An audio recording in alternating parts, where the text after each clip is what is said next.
திராவிட பேச்சரங்க பார்வையாளர்களுக்கு வணக்கம்.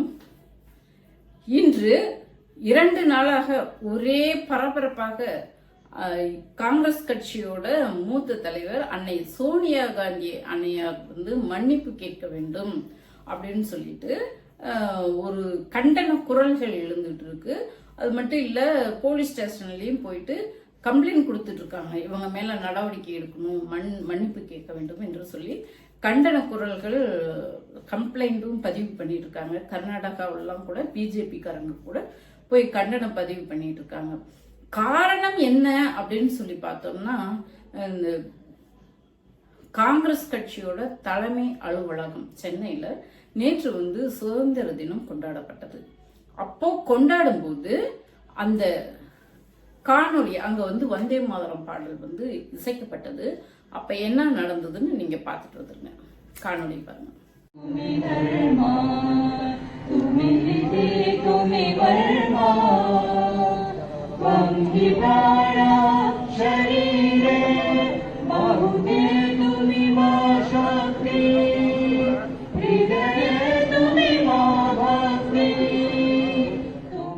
பாத்தீங்களா, சோனியா காந்தி அம்மா பரபரப்பா ஆயிட்டாங்க, டென்ஷன் ஆயிட்டாங்க. பாட்டை பாதியில நிறுத்துங்க அப்படின்னு சொல்லிட்டு அவங்க பணியாளர்களை கூப்பிட்டு நிறுத்த சொல்லிட்டாங்க. கார்கேவும் டென்ஷன் ஆயிட்டாரு. ஆனா இது எதுவுமே தெரியாத மாதிரி அவர் ராகுல் காந்தி மட்டும் அமைதியா நின்றுட்டு இங்க என்ன நடக்குதுன்னு புரியாதவரா நின்றுட்டு இருக்காரு. இப்போ வந்தே மாதரம் பாடல் காங்கிரஸ் கட்சியோட கொள்கைக்கு எதிரானது. அவங்க அந்த முதல் 2 சரணத்தை மட்டும்தான் ஏத்துக்கிட்டாங்க. பின்ன அந்த மொத்த பாடலையும் அன்னைக்கு காங்கிரஸ் கட்சியில பாடப்பட்டது. இத அப்போ இந்த அம்மா பாட்டை நிறுத்த சொல்றத பிஜேபி காரங்கெல்லாம் சேர்ந்துட்டு அது எப்படி, அது தேசிய கீதம் பாடலுக்கு நிகரானது. நீங்க நம்ம இந்த சுதந்திர தினம் நாள்ல நீங்க அவமானப்படுத்துறீங்க வந்தே மாதரம் பாடல. அதனால இவங்க நீங்க மன்னிப்பு கேட்கணும் அப்படின்னு சொல்லிட்டு புகார்கள் கம்ப்ளைண்ட் பதிவாயிட்டு இருக்குது. ஏன் இந்த பாடலை காங்கிரஸ் ஏத்துக்க மாட்டேங்கிறாங்க? இந்த பாடலோட வரலாறு என்ன?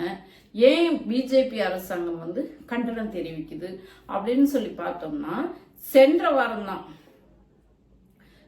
இதுக்கு முன்னாடி சென்ற வாரம் என்ன நடந்ததுன்னு பார்க்கறதுக்கு முன்னாடி வரலாறு முதல்ல பார்த்துட்டு வந்துடலாம். இந்த பாடலை எழுதினவர் வங்க மொழியில எழுதியிருக்காரு. அந்த எழுத்தாளர் பெயர் பங்கிங் சந்திர சட்டோபாத்யாயா. பக்கிங் சந்திர சட்டோபாத்யாயா தான் இந்த பாடலை எழுதியிருக்கிறாரு. இந்த பாடல் மொத்தம் 6 சரணங்களை கொண்டது.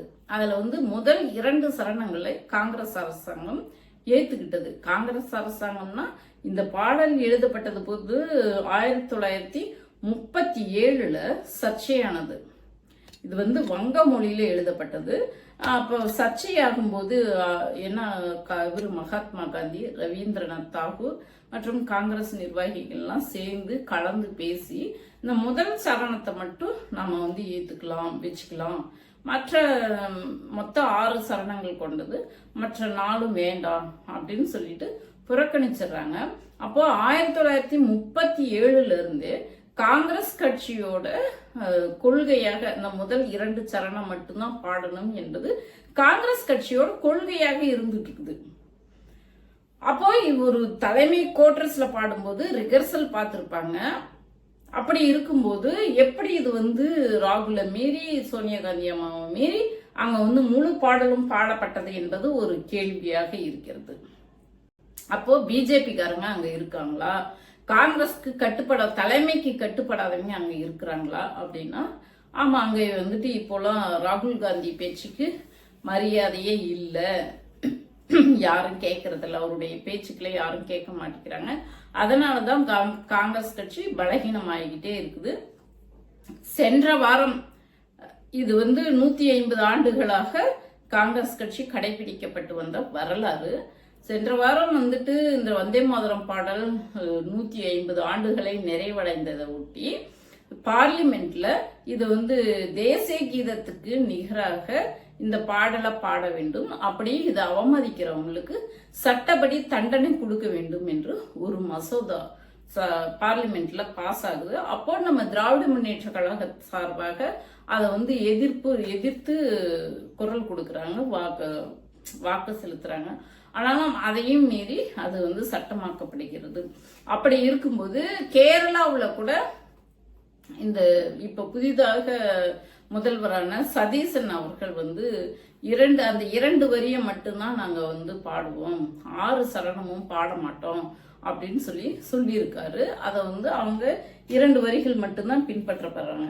அப்போ இந்த முழு பாடல் பாடினதுக்கு சோனியா காந்தி அம்மா எதிர்ப்பு தெரிவிச்சதை கண்டிச்சு வந்தே மாதரம் பாடலை இழிவுபடுத்திட்டாங்க, அசிங்கப்படுத்திட்டாங்க அப்படின்னு சொல்லிட்டு தான் இப்ப வந்து பிஜேபி காரங்கள்லாம் மன்னிப்பு கேட்கணும் அப்படின்னு சொல்லிட்டு சட்டப்படி நடவடிக்கை எடுக்க வேண்டும் என்று அமித்ஷா பேசுறாரு.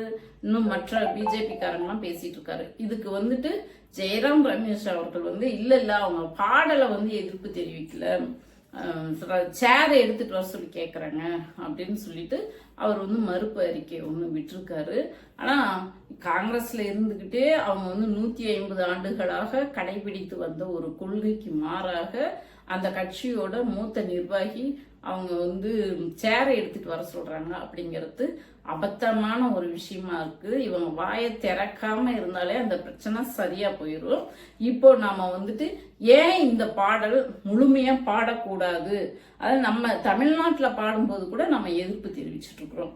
ஏன் பாடக்கூடாது, முழுமையா பாடக்கூடாதுன்னு சொல்றாங்க அப்படின்னு பார்த்தா, முதல் 2 வரிகளும் வந்து இயற்கை தாயை வந்து புலங்காகிதம் அடைந்து வர்ணிச்சு அந்த கவிஞர் வந்து எழுதியிருக்கிறாரு. என்னன்னு நான் சும்மா கொஞ்சமா சேம்பிள் உங்களுக்கு காட்டிடுறேன் பாருங்க.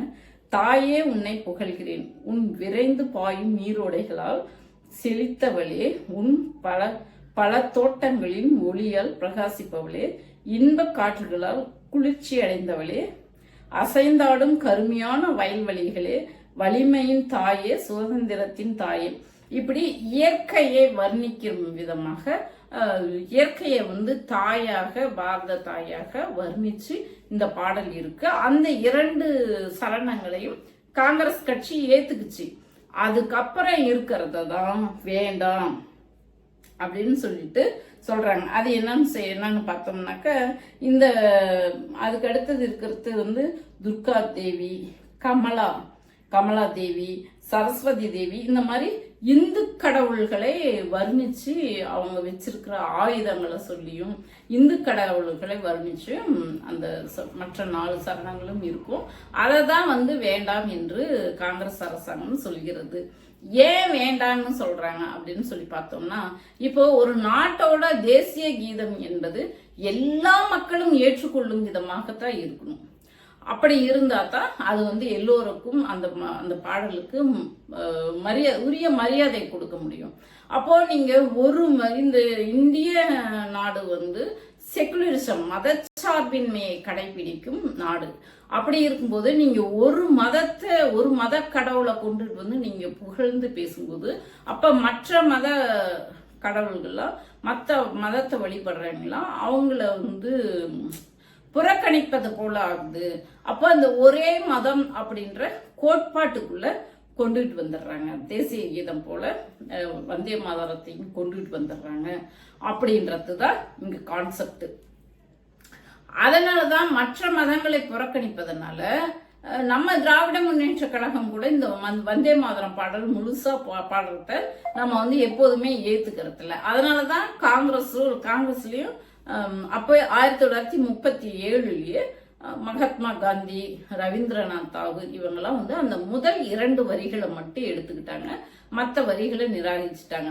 ஆனா இதை ஏன் பிஜேபி வந்து சட்டமாக்குது, இதை வந்து அவமதிக்கிறவங்களுக்கு சட்டப்படி தண்டனை அப்படின்னு சொல்றாங்கனாக்க, அவங்க கொள்கை ஒரே மதம் ஒரே கோட்பாடு அப்படிங்கிற சித்தாந்தத்தை வெளிப்படுத்தும் விதமாக இந்த பாடல் இருப்பதனால் அவங்க வந்து இந்த பாடலை வந்து சட்டமாக்கி இதை எல்லாரும் கட்டாயம் பாடணும், அப்படி பாடாதவங்களுக்கு மேல சட்டப்படி தண்டனை வழங்கப்படும் அப்படின்னு சட்டம் கொண்டுட்டு வந்துட்டாங்க.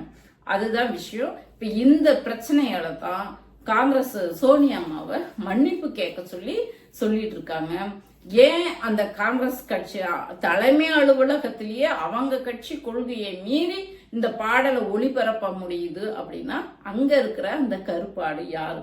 இவங்களால கண்டுபிடிச்சு விசாரணை வைக்க முடியுமா? காங்கிரஸ் கட்சி ஏன் இந்த நிலைமைக்கு போனது? ஒருவேளை காங்கிரஸ் கட்சி பிஜேபியின் கழகமாக மாறிடுச்சா? அதுல இருக்கிற நிர்வாகிகள்லாம் அப்படித்தான் இருக்காங்களா அப்படின்னு சொல்லி நீங்க உங்களுடைய கருத்து என்னன்னு கமெண்ட்ல சொல்லுங்க நண்பர்களே.